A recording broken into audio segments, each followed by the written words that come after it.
बिस्मिल्लाहिर्रहमानिर्रहीम। Chapter 2 is all about skeleton. हमें पता है जो स्केलेटन है, ह्यूमन स्केलेटन है, it is compose of the bones and the cartilages. और इन सब दोनों चीज़ों का काम क्या है? To support the body.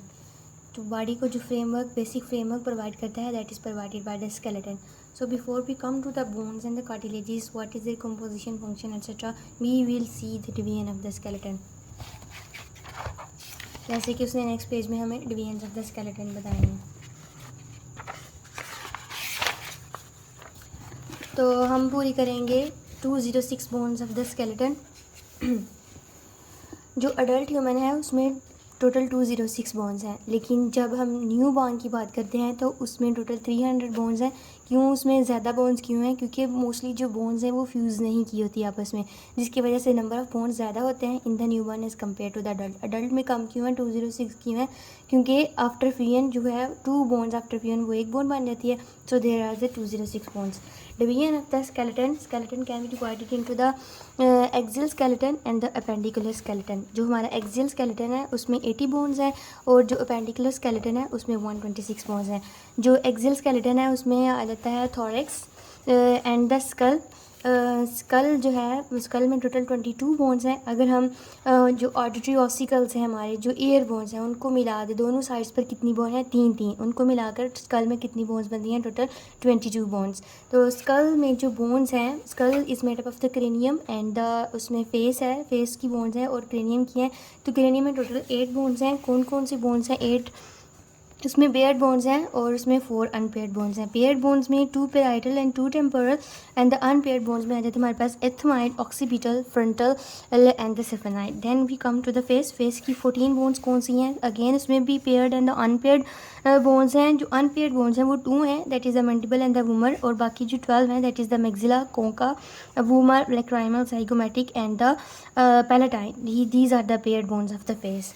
बाकी इसका जो है एक्सियल स्केलेटन, उसमें हाइड बोन, एक हाइड बोन आ जाती है। ऑडिटरी ऑसिकल्स ऑलरेडी 3 हैं हर एक ईयर में, जो कि मेलिसिंकस एंड द स्टेप्स हैं।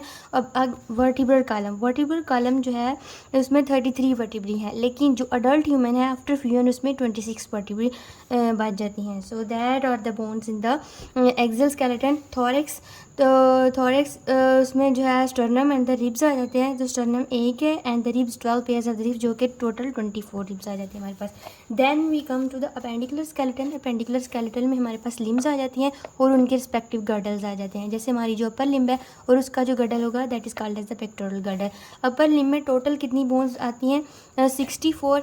और ईच लिम्ब में कितनी बोन्स होंगी? 32। उनको पूरा करते हैं। जो पेक्टोरल गर्डल है it is made of the clavicle and the scapula. Clavicle में भी 2 बोन्स हैं एंड द स्कैपुला में भी 2 बोन्स हैं। आगे जो अपर लिम्ब है हमारी, ईच अपर लिम्ब में ह्यूमरस है, अल्ना रेडियस, तो दोनों को मिला के 2 humerus 2 ulna radius, carpals 16, carpals and the metacarpals at the 10 and the 28 at the fringes, 14 in each. Then we come to the lower limb में टोटल 62 बोन्स हैं दोनों की, और ईच में कितनी होंगी? 31। तो इसको कंप्लीट करते हैं। पेल्विक गर्डल या फिर उसको हम बोलते हैं पेल्विक बोन या फिर हिप बोन। उसमें कितनी बोन्स हैं? 2 bones. Then there are 2 femur, 2 fibula, tibia, patella, tarsals, metatarsals and the 28 phalanges. So इन सब बोन्स को मिलाकर हमारे अडल्ट स्केलेटन में कितनी बोन्स होगी? 206। और जो न्यू बॉर्न होगा उसमें 300 बोन्स होंगे। Now we come to the we will learn now the bone. What is bone?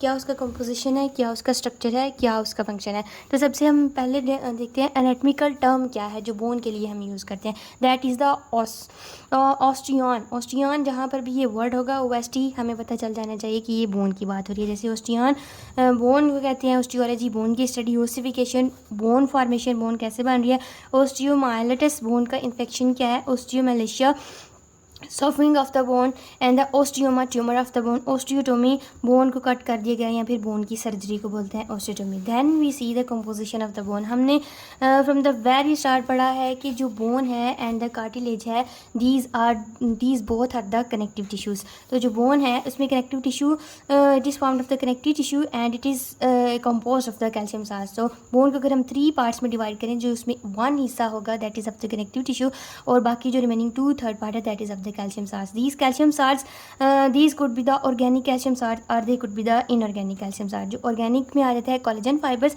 और जो inorganic में calcium phosphate, calcium carbonate, और इसमें भी the most special is the calcium hydroxyapatite. हमने इसको पहले नहीं पढ़ा, तो it is the special inorganic salt that is present in the bone. अब जो bone हमें पता है flexible भी है, tough भी है. जो flexibility of the bone, it is due to the presence of the organic salt, that is the collagen fibers. और hard and the rigidity क्यों है? Due to the presence of the inorganic salts. अब क्या होगा? Two types of the salts हैं, that is the organic and the inorganic salts को अब हम रिमूव करके देखते हैं कि क्या होगा अगर हम इनको रिमूव कर दिया जाए. तो अगर जो इनऑर्गेनिक साल्ट है, that is all the calcium salts, that is the calcium carbonate, इन दोनों को रिमूव कर दें तो पीछे क्या रह जाएगा? Only organic salts.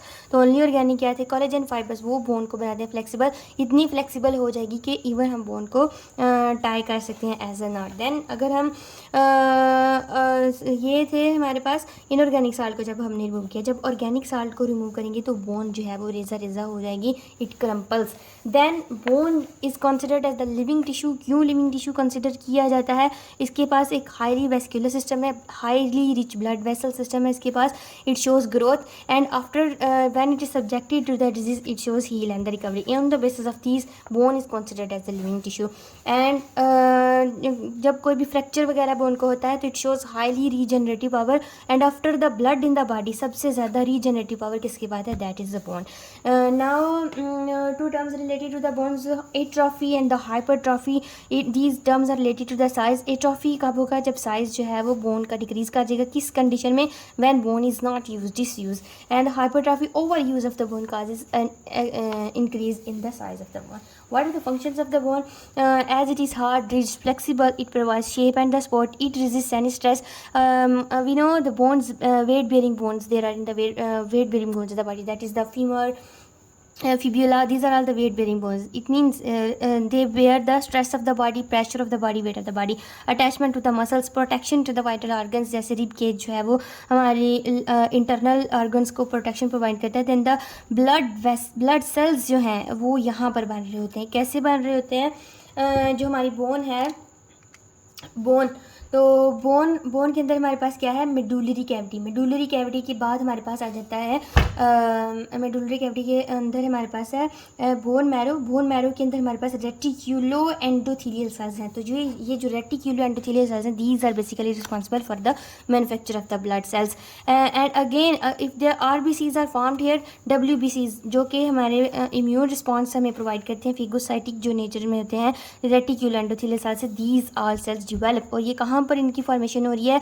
Bone marrow में. Bone marrow which is located in the medullary cavity which is then related in the bone. और bone is the store house for almost 97% of the calcium salts. So that were all the functions of the bone. Now we will learn how to classify the bones. तो classification of the bones को देखते हैं. Bones can be classified into 4 types. अब वो 4 types किस base पर हैं? Classification ये किस बेस पर है? What is the shape of the bone, how the bone is developing, कहाँ से वो डेवलप करके आ रही है, किस रीजन में वो बोन प्रेजेंट है, and what is the structure of that bone.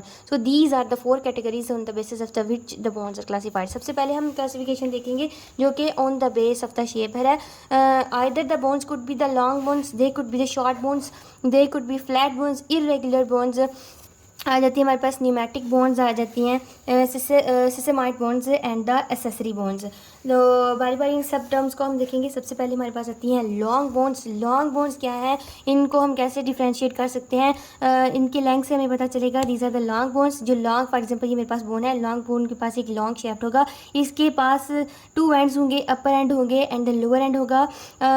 और the most distinguishing factor of the long bones is that all the long bones have 3 surfaces and 3 borders.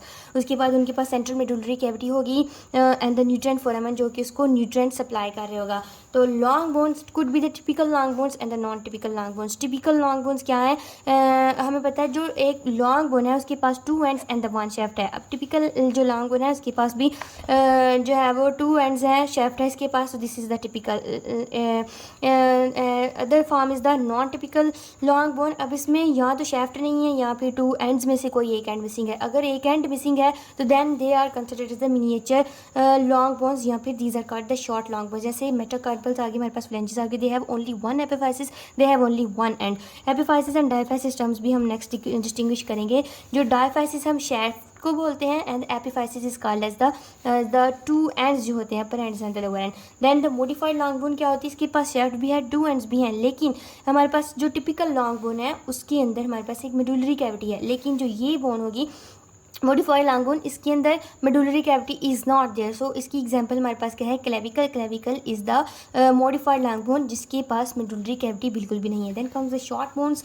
Short bones के पास shaft नहीं है, these are although the cuboidals और the scaphoids जैसे the tarsals and the carpal bones. Then comes the flat bones. Flat bones जो है वो body cavities mostly form the body cavities, they are the shallow plates जैसे skull, आगे sternum, rib cage, तो ये हमारे पास बॉडी कैविटीज बना रही है, these are the flat bones. Then comes the irregular bones, they don't have a specific shape. जैसे हमारे पास ही बोन है, इरेगुलर है, इनोमिनेट बोन है, बोन्स ऑफ द स्कल, ठीक हो गया। Then comes the pneumatic bones. Pneumatic bones are also the irregular bones. Then what is the difference between these two, जो हमारे जो न्यूमेटिक बोन्स हैं these are the irregular bones, लेकिन इनके these are hollow, these are they have large air spaces, जैसे maxilla जिसके अंदर palatine वगैरह हमारा है, तो this is hollow, it is also irregular bone. Then comes the sesamoid bone. Sesamoid bone simply एक जो है वो बोनी नोड्यूल की फॉर्म में होती है और ये मोस्टली हमें कहाँ पर मिलेगी, एम्बेड इन द टेंडन होते हैं या फिर जॉइंट कैप्सूल। जॉइंट कैप्सूल क्या होता है, जहाँ पर टू बोन्स मिलती हैं और वहाँ पर जॉइंट बन रहा हो, तो वहाँ पर two bones are joint by the joint capsule, this is the one bone and this is the other bone, long bones. और यहाँ पर ये जॉइंट कैप्सूल होगा,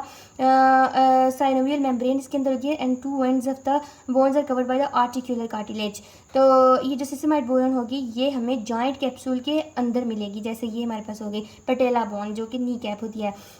इसके पास नो पेरियोस्टियम होता है। अब ये पेरियोस्टियम क्या होता है, ये बोन का मतलब जो लॉन्ग बोन है उसका एक स्ट्रक्चर होता है, we will discuss in shortly. Then ossify after birth, it ossifies from the secondary centre of ossification. Then comes the accessory bones, these are not always present, hence called as accessory bones. हो भी हो तो कोई फ़र्क नहीं पड़ता, अगर ना भी हो तो भी कोई फ़र्क नहीं पड़ता। Then comes classification, that is the developmental classification. Before we discuss developmental classification we can see shortly the regional classification. Regional classification क्या है, हमने स्केलेटन सिस्टम के जो है सब डिवीजन्स पढ़ी, उसमें हमारे पास आ जाता है axial skeleton and appendicular skeleton. अब जो रिस्पेक्टिव बोन है वो एक्सियल स्केलेटन में पड़ी हुई है या एपेंडिकुलर स्केलेटन में पड़ी हुई है, तो ये क्लासिफिकेशन इस बेस पे है कि कहाँ पर बोन कहाँ से उठाई गई है, either it's a part of the axial skeleton or it's a part of the appendicular skeleton. Then we will see